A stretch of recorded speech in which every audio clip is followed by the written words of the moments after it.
What's up, guys? I'm Miracle. I'm Elijah. And I'm Kaikuma. And you're watching Open Heavens Teens Podcast. I know you guys have missed us. Like the three of us again, we just have like a natural flow. For real, though. Coincidentally, our topic for today is unnatural desires. Dun dun dun! Have you guys heard that story of a woman? Okay, you haven't. Well, the story was this lady, she was sad and she was gloomy and everything. And someone noticed her and they were like, oh, why are you sad? Why are you sad? Blah, blah, blah. And she was like, oh, my partner isn't feeling too good. And then the person was like, okay, take your partner to the hospital. And she was like, oh, I already took it to the vets. Why is she taking her partner? Are you sure you have your story down? Yes, I'm sure.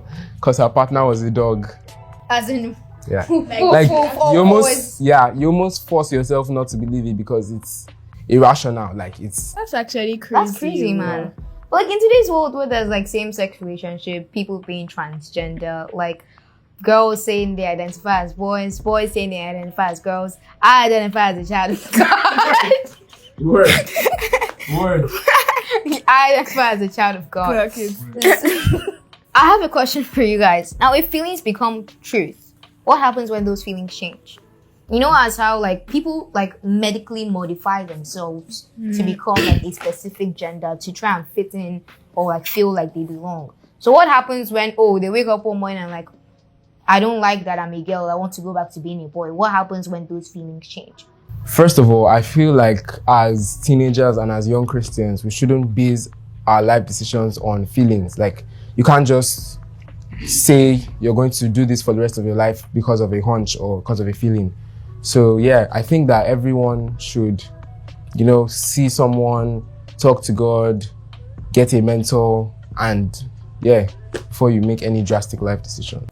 I feel like a lot of those feelings are also based on social media and the media in general. You see your favorite celebrities promoting or even being part of the community and if they are doing it, why can't I? So I feel you should just be careful about who you watch, what you watch, and the things you feed your mind in general.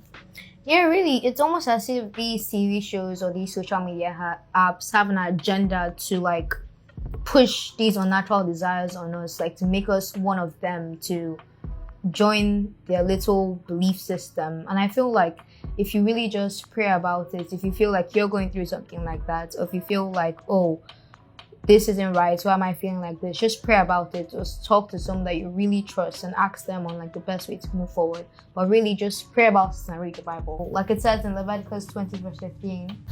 In Leviticus 20 verse 15, you can find that if a man mates with an animal, he shall surely be put to death and you shall kill the animal. Even in the Bible too, it also talks about same-sex relationships. Romans 1:26-7. It also talks about how women will leave their natural desires and go chasing their own gender, and how men would start lusting with each other and the same gender, and how everyone received that punishment.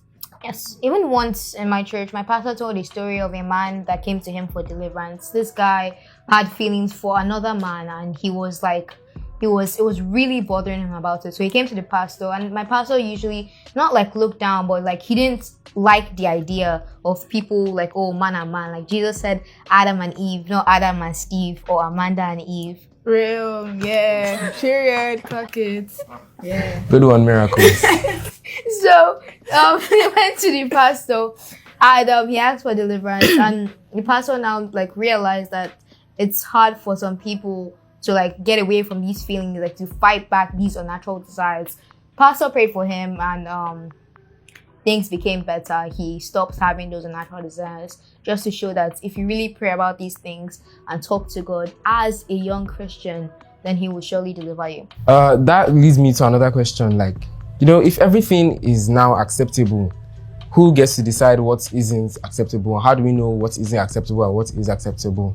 Because these days, whenever people are trying to talk people out of such behaviors, it's just looked on as hating or being mean kind of thing. What do you guys think? I feel it's really concerning.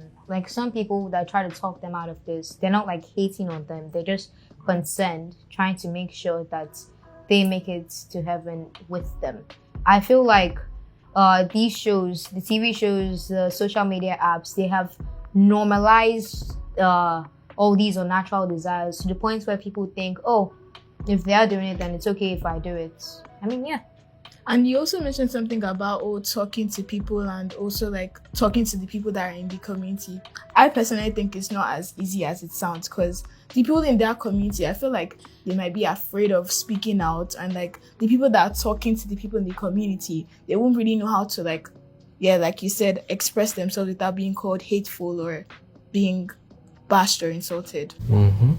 So let's say you know someone that's struggling with stuff like this, like identifying their sexuality or stuff like that. How do you talk to them about it? And in general, how do you talk to them about it? I feel like you should really be gentle in your approach. Don't be like, I think you're gay, what's up with that? No. You have to like go with them, like, because they too might be in denial. They too might not know like what's going on with them. Like there's this thing that happened with a pastor, Jimmy, that really shocked everybody. Him with the nails and dating an American man, like it was wild. But I feel like they too might be in denial and not know what's going on with them. So you have to be like really gentle in your approach so as not to scare them. Try and introduce them with the word of God. Try and like tell them that, oh, what do you think about this? Let's have your opinions about, like, get their opinions about it. And if their opinions are like, oh, I'm open to boy and boy, like try and like influence it, try and correct it, like, oh no, that's not right. God, oh, I've used that joke, sorry. That's not right. Try and tell them what's right and what's wrong, really. Yeah, I think like the only way that you could help said person in this situation, maybe like take them back to the start, like help them retrace their steps and know where they went wrong. Or you could link this person with a reasonable and confident mentor, a godly mentor that can help this person rebuild their personality up from there. Yeah. So if you or anyone you know is struggling with stuff like this, I feel like the easiest thing you can do is talk to God about it, pray about it. Because it's easy to say, oh, I can meet a mentor or something. But the easiest thing you can do is talk to God, pray about it. And I pray that God helps with whatever you're going through. Remember, don't give in to your abnormal desires. Stay tuned and stay blessed. Bye.